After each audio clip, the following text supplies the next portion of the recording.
Get in the know. Non-stop Vikings talk. It's Purple Daily on Score North and ScoreNorth.com. Is there a chip on your shoulder this year with you guys drafting? And huge. Explain why.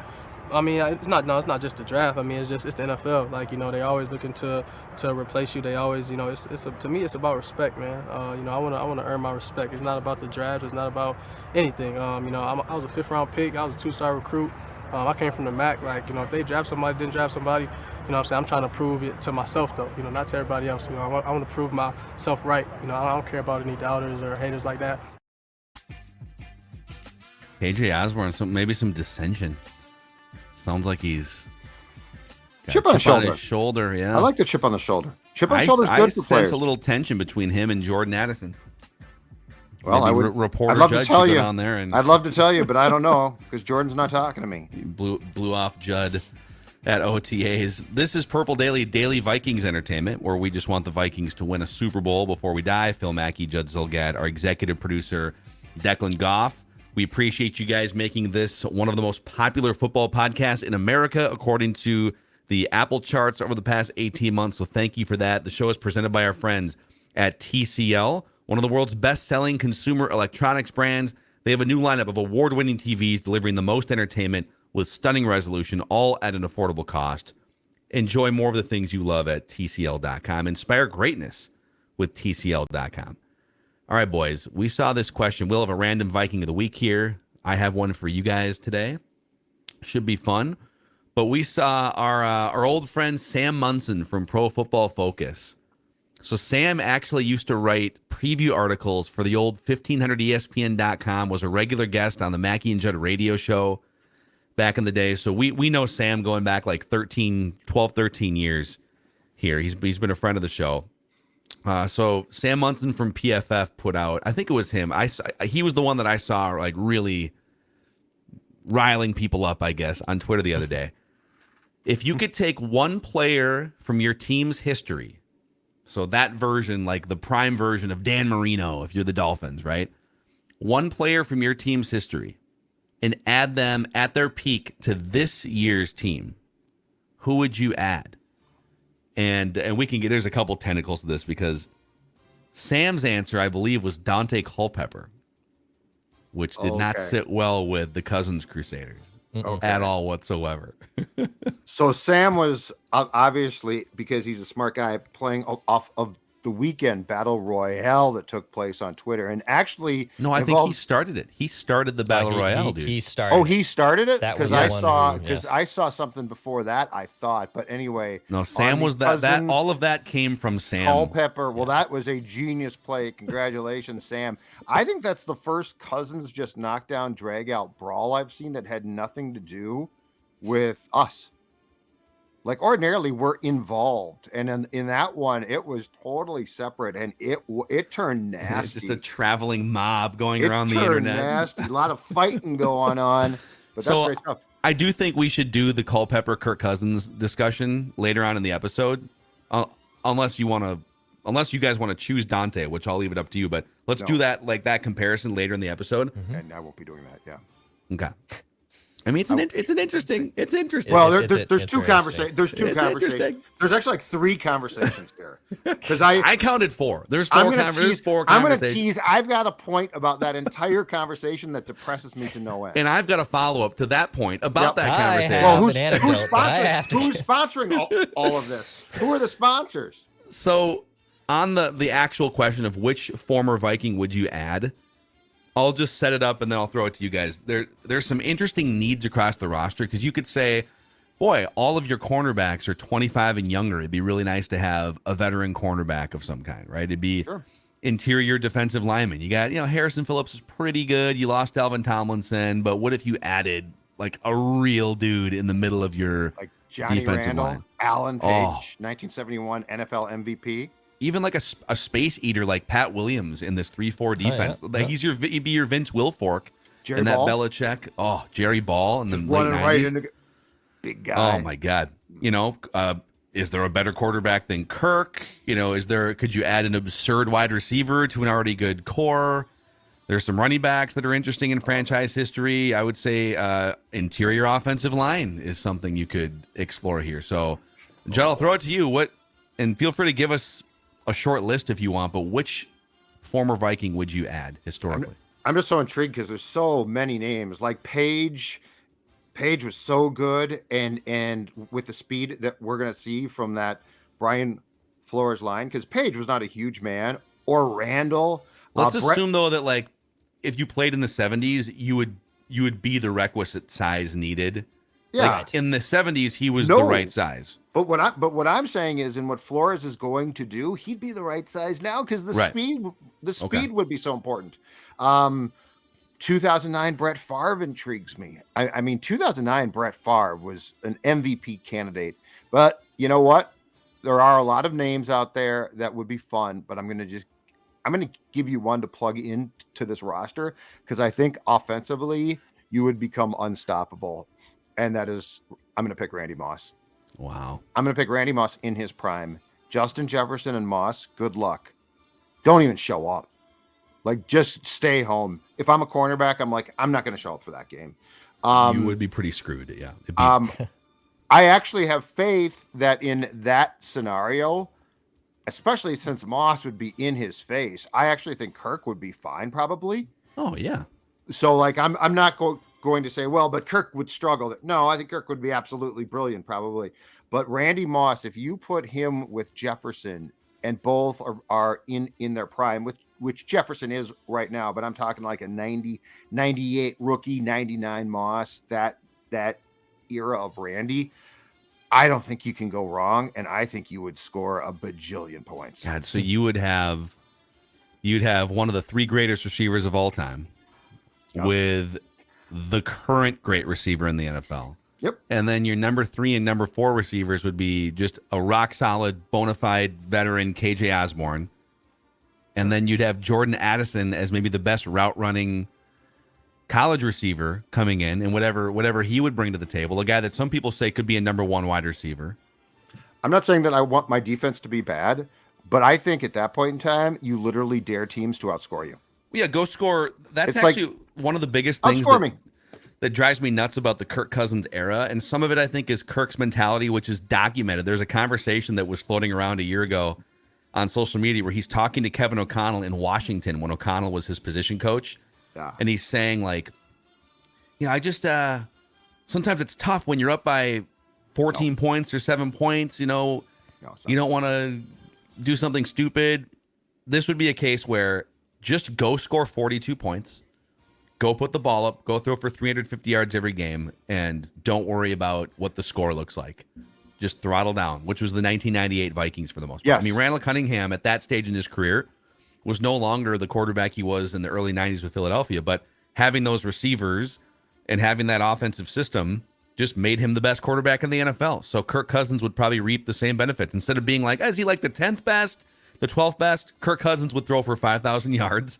He'd throw for 40 touchdowns, and he would be in the MVP mix. If I had Moss on this team in this scenario, and I was Kevin O'Connell, I would literally walk in the first day of training camp and show the team pedals on a car. And then I would Photoshop the breakout. And I would say, gentlemen, this is going to be all gas, so hang on to your hats. We are not going to have Rami Matloff. We are not going to have a break. We are going to be going around corners at 65, 70 miles per hour. So given where the Vikings are now, prime Randy Moss for me. And it's funny because like the current biggest problem on the offense before the draft was there's no one to take advantage of 2 or 3 players covering Justin Jefferson, no one to take the top off the defense. They only had a small handful of chunk offensive passing plays that didn't involve Justin Jefferson. Randy Moss is the greatest of all time at that. So, all right, we're going to do this in kind of draft form. Randy Moss is now off the board for Declan. Okay. I'm going to go with a non-sexy, non-skill position player, but I think it's the last thing the offense needs to kind of plug things up. So with the number 2 pick, if you will, in this draft, I guess, it's back. Yes. I'm going to take Steve Hutchinson. Oh, I'm going to plug in Hutch on this offensive line to make it more whole. Look, Garrett Bradbury took a step forward last year. And if that's the new Garrett Bradbury, who still isn't certainly an all-pro or a Pro Bowl type center, but a capable center who won't shipwreck you like he basically was for the first 3 seasons in the NFL, if I'm getting that player of Garrett Bradbury combined with 2 elite tackles in Christian Darrisaw and Brian O'Neill, and now I'm plugging in an all-pro, one of the best guards to ever play the game, Kirk has all the time in the world essentially here. So I'm actually going to plug in the offensive line, and I'm going to take Steve Hutchinson to be the last piece in this offense, because I think as constructed right now, that's the only spot that is very vulnerable. I love it. And with Moss off the board here, too, it makes even more sense to just fix something that you've been unable to fix for 10 years, it seems like, by putting in one of the greatest modern NFL guards, the poison pill man himself. I love it, man. So he was a left guard, right, Judd? Yep. So he would slide in there, and then you would either, I don't know, Ezra Cleveland would go into a battle for the right guard or whatever. You'd figure it out. But it would be, I think, the number one gripe that if you're Kirk Cousins or a Cousins Crusader or whatever, that historically you would have with this Vikings team is he's a non-mobile quarterback, a pocket passing quarterback who always has to worry about interior pressure. And Steve Hutchinson wouldn't completely eradicate that problem because there's other interior offensive linemen, but I love it, man. It would be a huge help to Kirk on the blind side too. So you'd have would there be a better left side of the offensive line in the NFL than prime Steve Hutchinson and Christian Darrisaw? Probably not. Oh, Probably amazing. not. Again, it's just a point scoring festival. Well, the defense gave up 35, but we scored 52. You think that would happen with Hutchinson if you added Hutchinson And Moss? Like let's just say that we're adding all these guys. I want to add them all. Yeah, I want everyone on my team. Is that what you think we're doing here? Yes, we're gonna draft a whole new team. By the end of this exercise, we're gonna Corey have Stringer's playing right guard now. Like it's just, No, don't say that. That's sad. That makes me sad. He was very good. But no, this is not like you don't get both. So how do you feel about this? You don't get Moss, but you do have Steve Hutchinson. I was Judd. just envisioning it with all this high power. You seem deflated now. You're like, Yeah, I he's- don't get both of them. No, I like it. Hutch was great. Hutch is fantastic. Well, and now your passing game, pass protection improves. So does your run game. I mean, the guy is a Hall of Fame guard, and in my opinion, he's really the first guard who sort of got his due. And guards get paid now. Pre-Hutch, guards didn't get paid. Guards were slappies, just plugged in there. The Vikings, to Childress's credit, you know what? Brad Childress said, we need to be dominant on the line, and that does not mean just being good at the tackles. So it's a very strong pick by Declan. Yeah. All right, and that brings us to old Macadac here with the third pick in our which. I'll wait for the chime. Yeah. I didn't get the chime.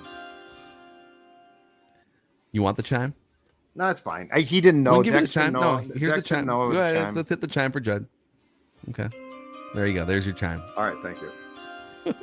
Thank you very much. Okay, so I think if we weren't doing this in draft form, I think I would probably have chosen Moss as well, which they don't need another wide receiver. But if you're looking, and people are going to say, what about defensive players? Like, why the defense is the thing that needs to be fixed? And yes, obviously, like you could make a case for. I said Pat Williams would be the perfect interior defensive lineman to just take up space, take up the attention of 2 or 3 defenders. Yep. And then free up Marcus Davenport and Daniil Hunter to get one-on-one matchups, favorable matchups, right?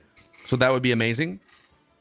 I can make a strong case for even like a Chuck Foreman. Bring me a versatile pass-catching, 3-down running back, a guy that can come in there and step in for the fading Dalvin Cook. I love the offensive line idea. I even wrote down like Antoine Winfield or Xavier. Like, could you imagine Antoine Winfield or a prime Xavier Rhodes as the veteran alpha piece to a young group of cornerbacks in Brian Flores' system?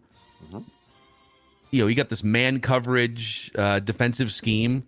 Xavier Rhodes, 2017 version. There's a lot there, and you can make all those cases. John Randall, Carl Eller. I am going to replace Kirk Cousins with Fran Tarkenton.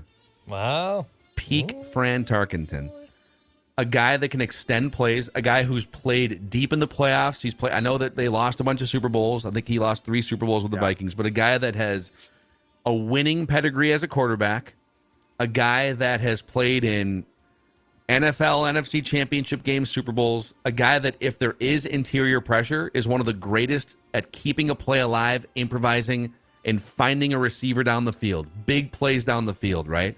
Mm-hmm. So give me a guy that can overcome some of these deficiencies, overcome the lack of a left or right guard who can pass protect, who can overcome, maybe the defense has been giving a lot of points, getting a lot of pressure, whatever. Can you just sort of rise up? And Fran Tarkenton was regarded as one of the greatest quarterbacks of all time until I think he was on the Mount Rushmore of the greatest quarterbacks of all time. Yeah. Until like the Peyton Manning, Tom Brady, the modern passing era started.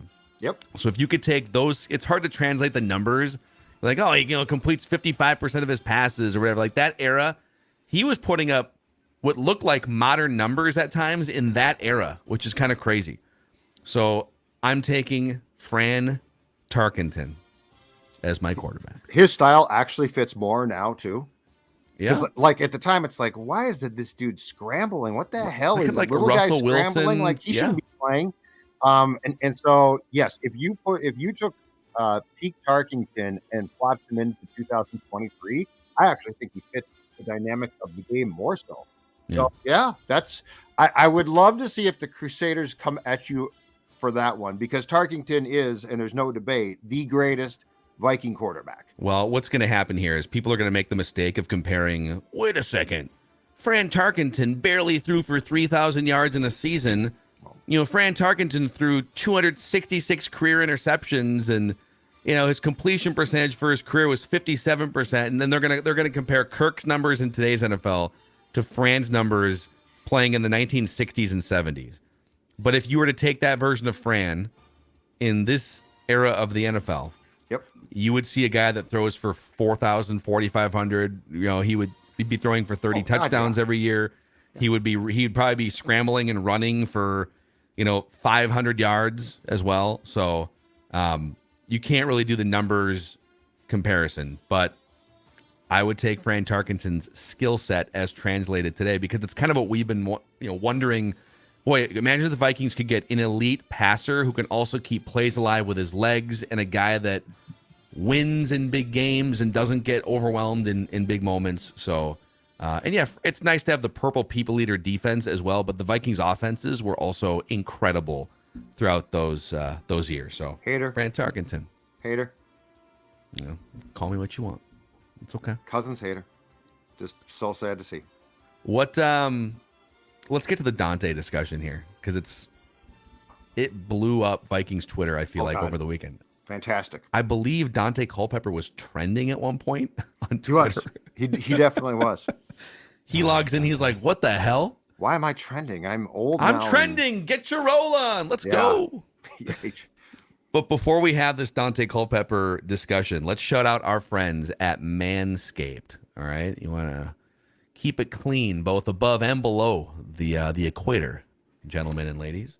It took me 30 years to manicure a beard, maybe grow a beard.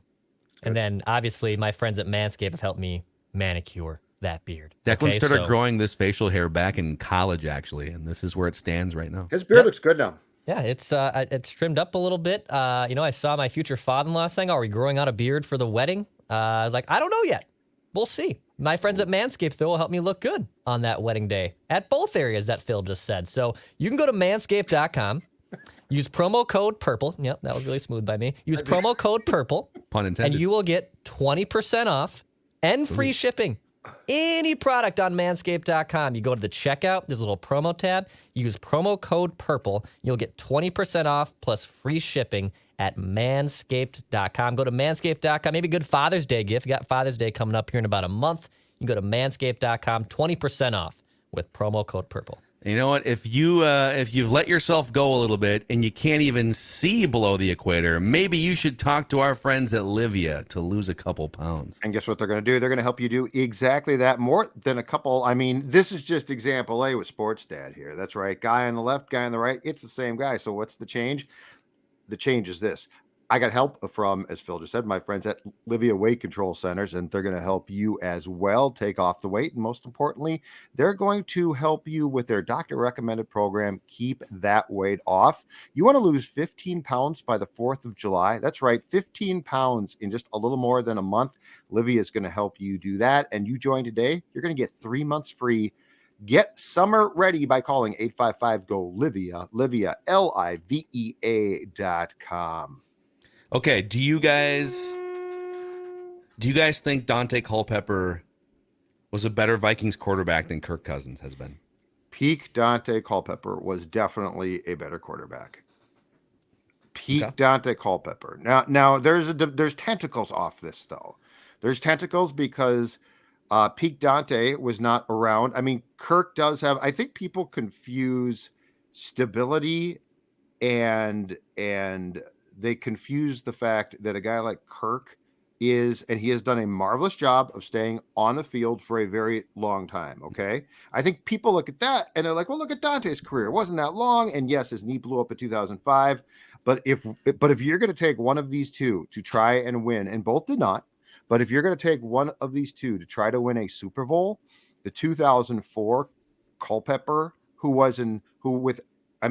Peyton Manning was MVP, but if you go back and look, Daunte put up a great fight, and Daunte Culpepper was fantastic. So if the debate is which one do you want as your quarterback at the zenith of their excellence, Daunte Culpepper, and I don't think it's that close. Yeah.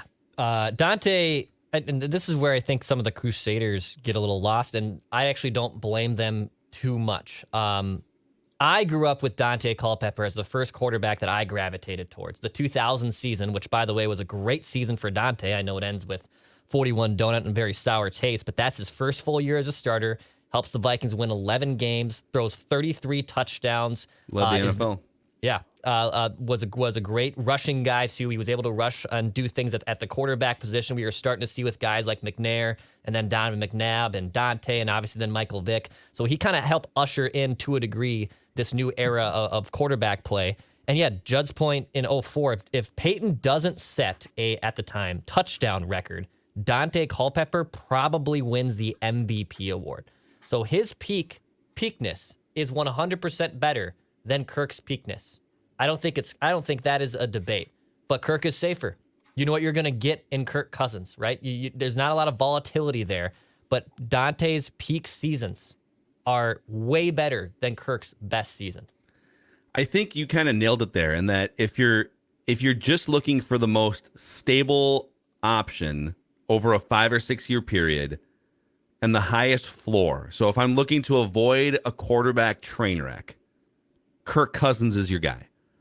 But if I'm looking to tap into the peak potential, the best version of one of the two, it's Daunte. That 2000 season, he throws for just under 4,000 yards, like Declan said. He led the NFL. This is his first year in the league, second year in the league, but first year as a player. He sat for the whole first year. And he winds up leading the NFL. You came out with Daunte, he was leading the NFL in categories at times, right? Most passing yards here, most touchdowns there, most rushing yards by a quarterback over there. There was one year where he had 10 rushing touchdowns in 2002. He just barrels into the line of scrimmage with his 255, 260-pound frame. So his peak versus Kirk's peak, Daunte Culpepper is in the MVP discussion. And when you get that peak version, like in 2000 was one of the, like there's 2 years specifically where you got peak Daunte Culpepper, 2000 and 2004. Well, that 2000 season, the Vikings had one of the worst defenses in the NFL. It was 24th out of 31 NFL teams.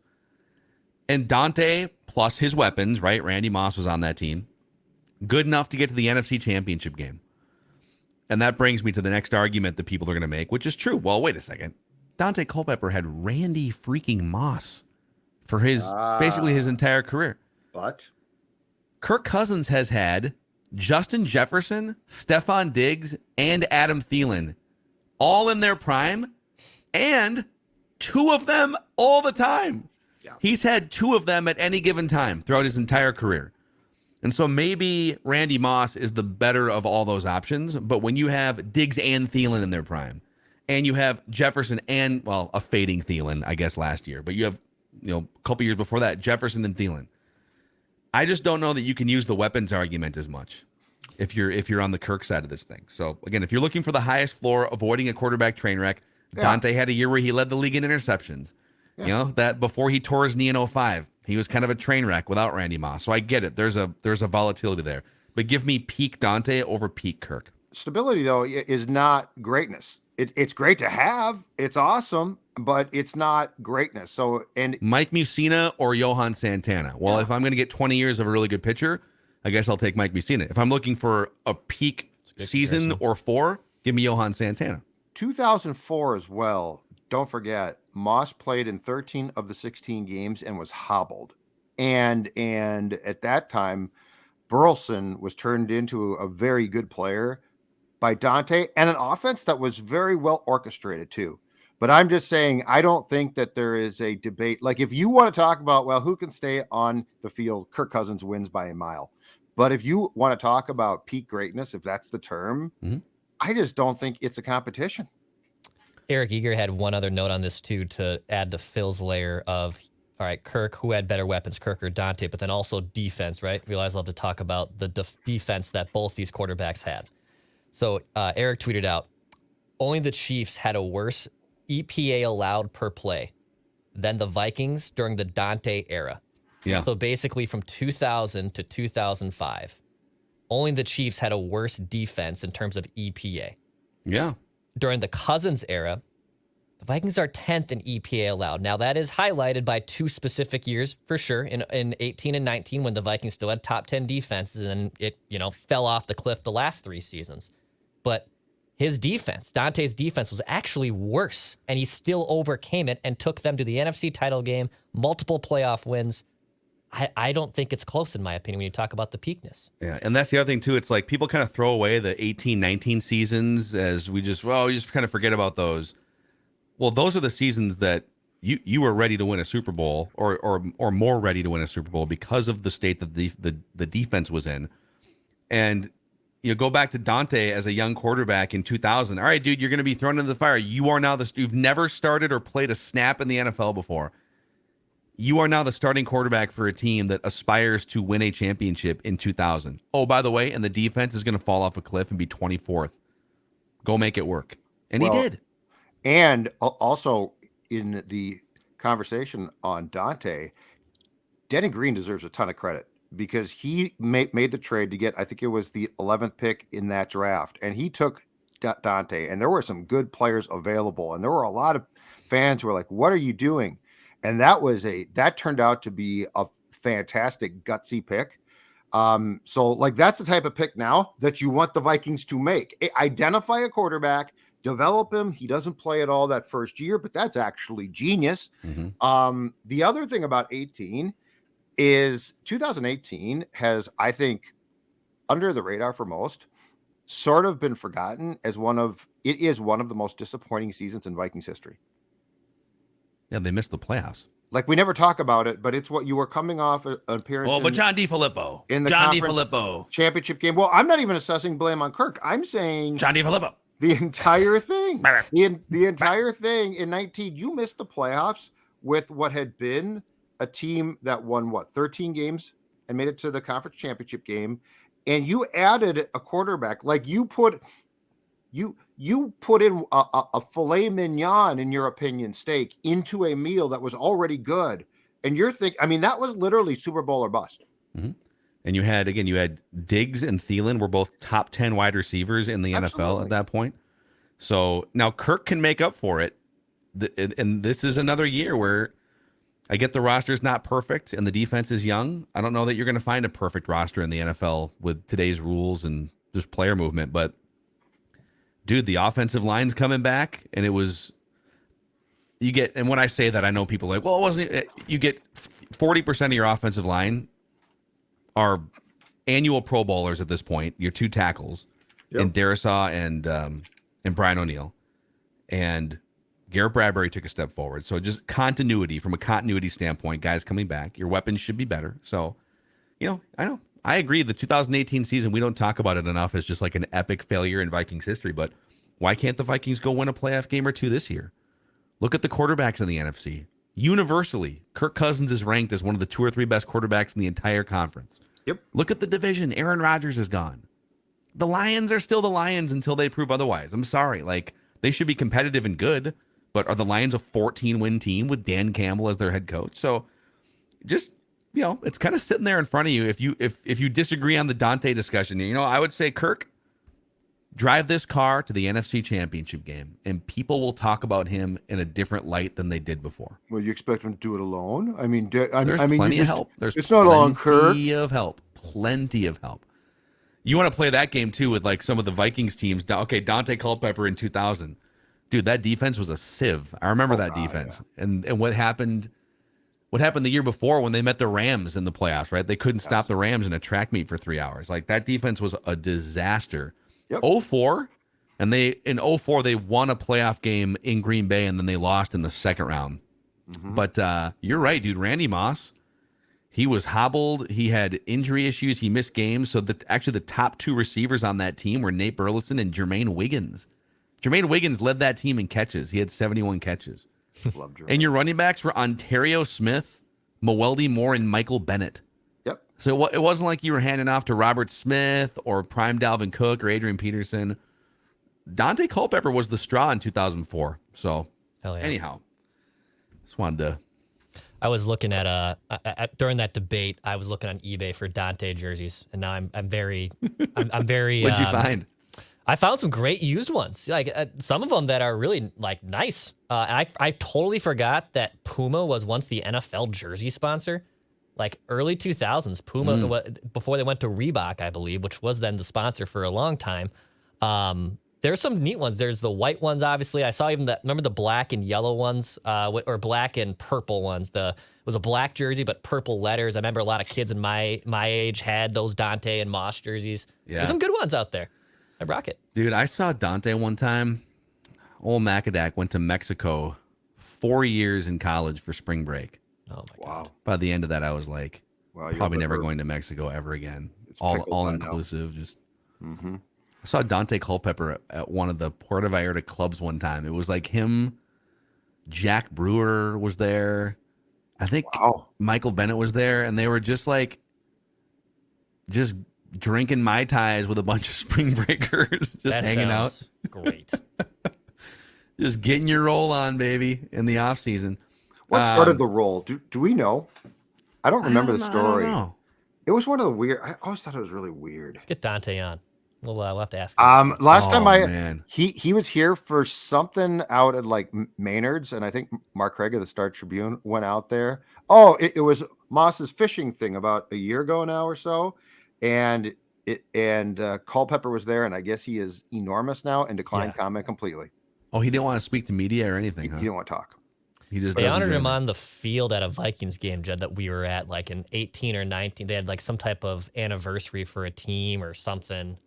Might have been actually Moss's induction, and I remember seeing him too, and I was like, "Whoa, that guy has gotten a little bigger."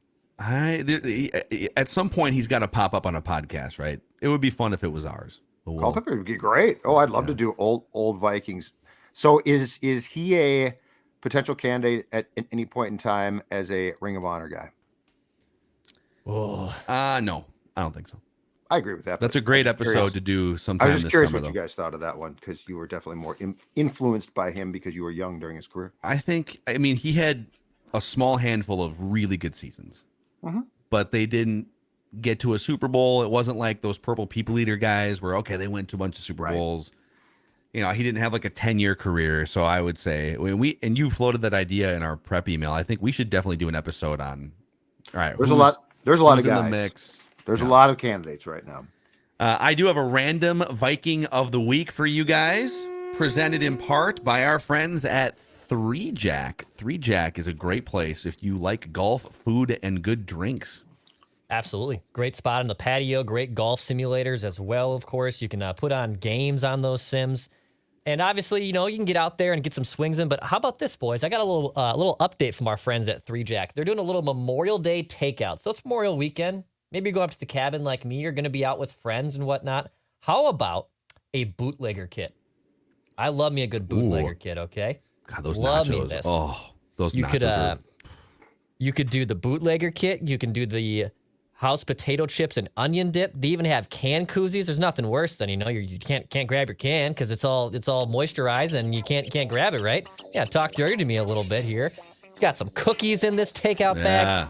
All weekend long right now at 3Jack. You can go online to their website and book this takeout order now to enjoy your nice Memorial weekend. And then, of course, book a bay too. Go to 3jack.com to handle all this information. Shout out to 3Jack in the North Loop. That's 3jack.com. And when you support 3Jack and our other partners, you support us and help us keep this thing going 365 days a year on Purple Daily.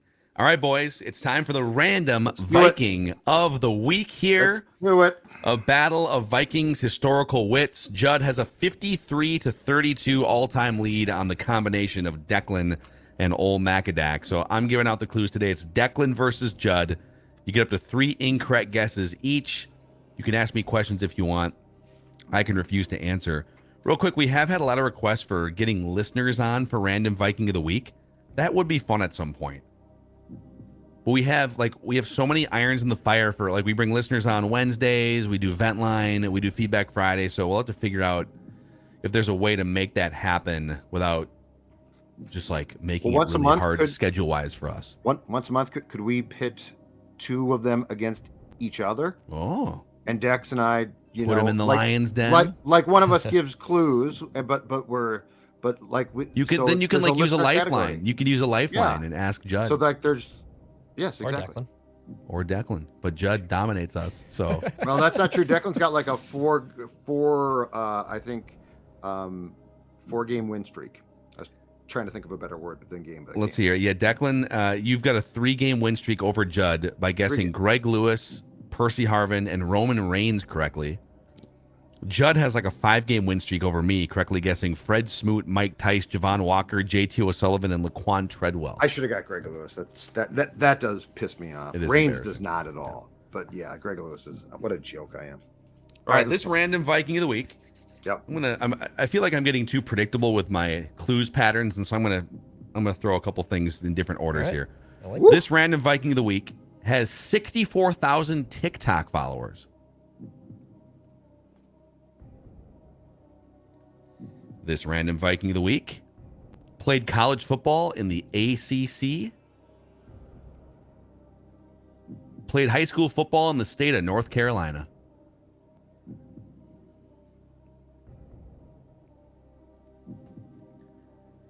This Random Viking of the Week ran a 4.71 40-yard dash. But that's going into the pros. I think that was a combine grade.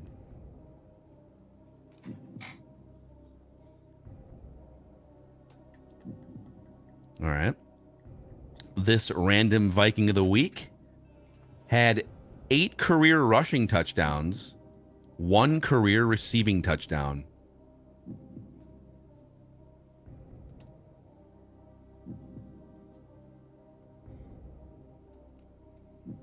Awfully quiet over there.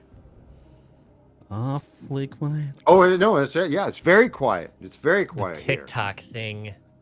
Yeah, I love the TikTok thing. That's a great. The problem is 90% of my TikTok feed, at least on the Declan account, is just wrestling facts. And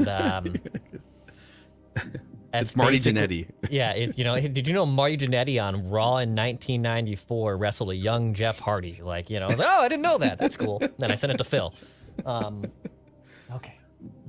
All right, this Random Viking of the Week was a 2-sport athlete in college. Basketball and football. Division I, by the way. Power 5. Oh, man. Power 5.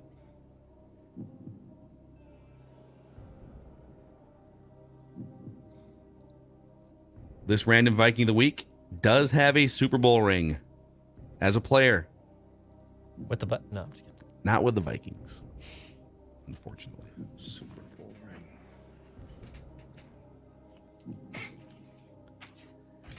This Random Viking of the Week played in 177 career NFL football games. Oh my God.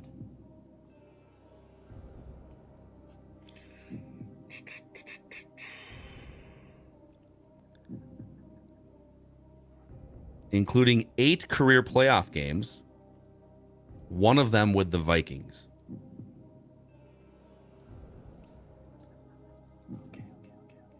Eight career rushing touchdowns, 1 receiving. Mm-hmm. So I'll let you talk it out here. Go ahead.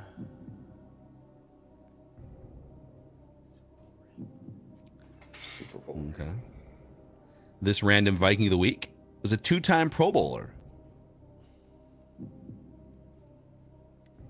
Any of them with the Vikings? No.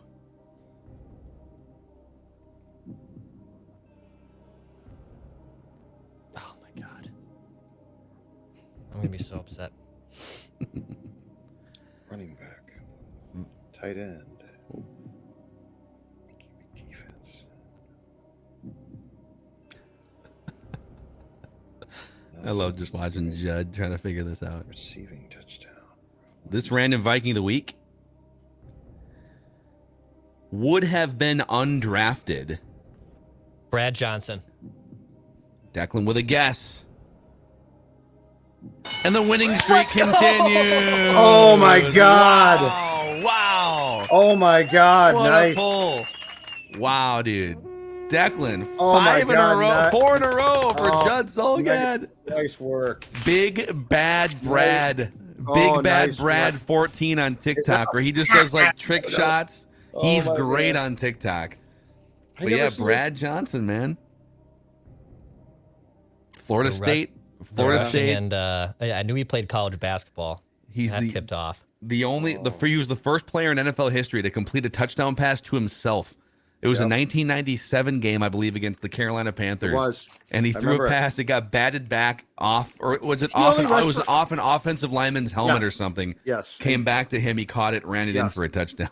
Oh man, that's His- a tough beat. It's not nearly as tough as the Greg Lewis beat, though. So I'm not as upset about it. It's funny because he played for Dennis Green, Mike Tice, and Brad Childress. Yeah, because he came back. He's the guy that replaced Culpepper in 2005 after Dante's leg injury. Yep, and he played really well. He actually Yep. played really well. They almost And made then- the playoffs. They got off to a terrible start, and Brad Johnson almost got him. I think they got eliminated by Washington at the Metrodome finally, like on a Sunday night game that got flexed. God, amazing. So there you have it. All right, Declan back. Congratulations, Dex. back Nice in job. the winner's circle. Nice job. Great stuff there. It's your random Viking of the week. Purple Daily Vikings Entertainment. We'll see you tomorrow for a little Feedback Friday action.